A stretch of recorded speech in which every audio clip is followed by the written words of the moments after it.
Mr. Rabbi Weiss is here from USA.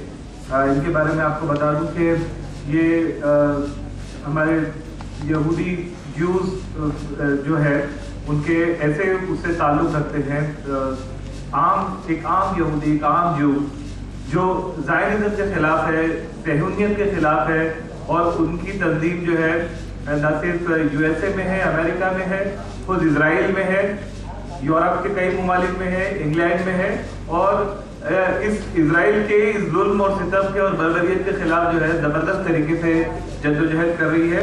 So I will request Rabbi Weiss from USA to please come and deliver your speech and short remark on this issue, because we have to conclude this session.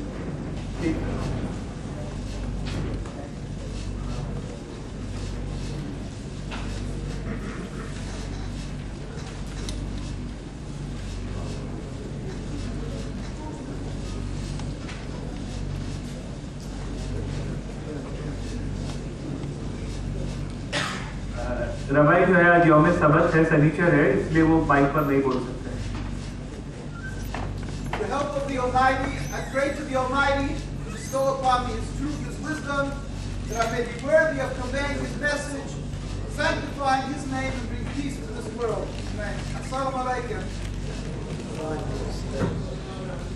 I apologize. Today is the Jewish Sabbath, and was not allowed to speak into a microphone. I will try to speak according to the powers the Almighty gives me. I will try to have my voice carried. First of all, I want to thank the government of India for allowing this conference to happen, and with all the ones who were involved, the organizers for this great international conference for peace and justice for Palestine, which is a requirement as people who are created by the Almighty, that we have to do His bidding. The Almighty is just, the Almighty is compassionate, and we are required. In Judaism we say we have to emulate the Almighty. In Hebrew we say Mahu Rachum Af Atatei Rachum. Just as God is compassionate, we have to be compassionate. Judaism is a religion. It's a subservience to God. It's a covenant. Unfortunately, the religion of Judaism has been abducted, hijacked by a movement, an ideology called Zionism that has formed itself into a regime called the State of Israel, a country called the State of Israel. It is a transformation from this subservience to the Almighty, from religion into a nationalism, a base material nationalism that flies in the face of religion, that is contradictory to this religion, contradictory in every facet of what it means to be a Jew, what it means to emulate God. We were taught by the Almighty that we are not to steal, that we are not to kill, that we must do kindness and sanctify the name of the Almighty by our actions. We are told in the Torah that since the destruction of the temple 2,000 years ago, we are expressly forbidden to have 1 inch of Jewish sovereignty in any inch of this world of the Almighty, and certainly not in the Holy Land. And we have respected this command of the Almighty for 2,000 years. We were dispersed amongst the world, in India, in Europe, Asia, Africa, and ultimately in America. And our rabbis and all the Jews who are true to the Jewish religion never attempted, through our trials and tribulations, the Inquisition, Crusades, and so forth, we never attempted to create Jewish sovereignty till around a little over 100 years ago.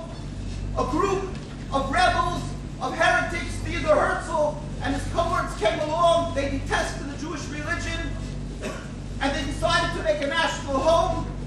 They wanted to make it in Uganda and Patagonia, but because of practical reasons for themselves, they turned to Palestine, that they could dupe and con the world and tell the world that they're representing God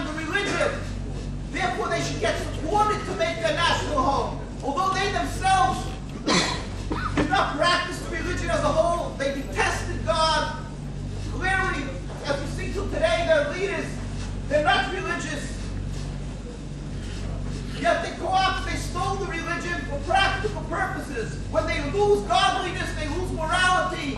So they have no compunctions in using the symbols of Judaism, the Star of David, the name Israel, to fool the world and say that they are representing holiness.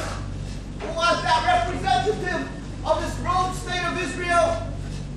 Stood up in the UN and said, he didn't say we have a state that is established, that was ratified by the UN. He kept on saying we have a state that is reestablished, that is a continuation of the thousands of years of Judaism, that it is the continuation of King David. When we heard these words, our hearts was torn.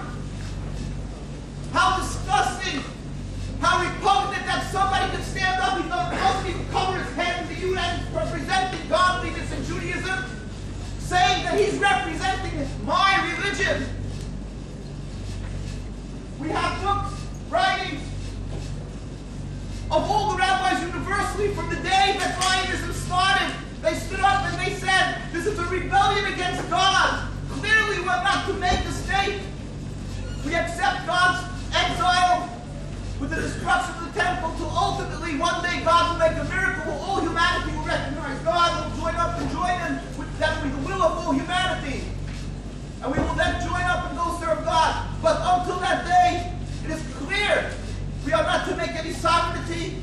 And how do you have the audacity to go use our name and kill people, maim, destroy their lives, take away their self-respect, their homes, their minds, mentally, physically, abusing, destroying a whole nation. And what? In my name. They don't practice the religion. They don't give their lives to keep the Sabbath. And yet they have the audacity to use our name for their convenience sake. And what have they accomplished with that? They have created an endless river of bloodshed. They have destroyed the harmonic coexistence of creations of God.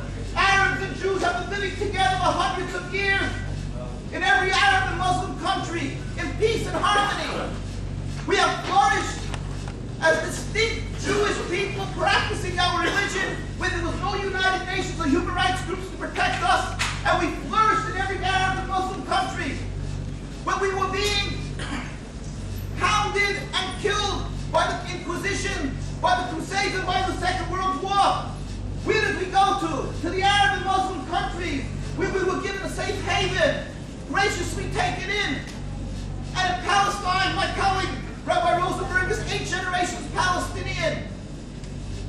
We lived in the same housing. We babysat each other's children.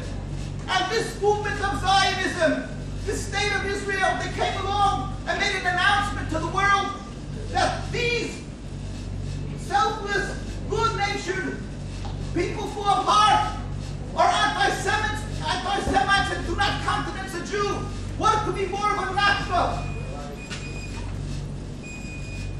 Therefore, time does not permit me, but I am a messenger of the Jewish communities, true to the Judaism and the Jewish religion in and of itself, that declares the state of Israel is illegitimate according to the Torah, has no right to exist. With God's help, we pray every day for the speedy and total dismantlement of this impediment to peace, the state of Israel, that we can once again join, embrace, and serve God, and that we, as Jews, can show our thankfulness and gratitude to the people of Palestine in a Palestinian country. And ultimately, we turn to everybody and plead, do not confuse Judaism and Zionism. Again, we urge everybody to pray to the Almighty. He's the ultimate one to accomplish. And yes, we are required to stand up and insist on the governments of the world to step out of the box, to step away from the propaganda that they've heard for over 60 years. And remember what the truth is. This is not a religious conflict. This has nothing to do with religion. It has to do with a relatively new movement called Zionism, a flawed political entity, the new neighbor to a bloc that has driven a rift between people of God, has driven a rift between the Jewish people and the Arab people. If you remove the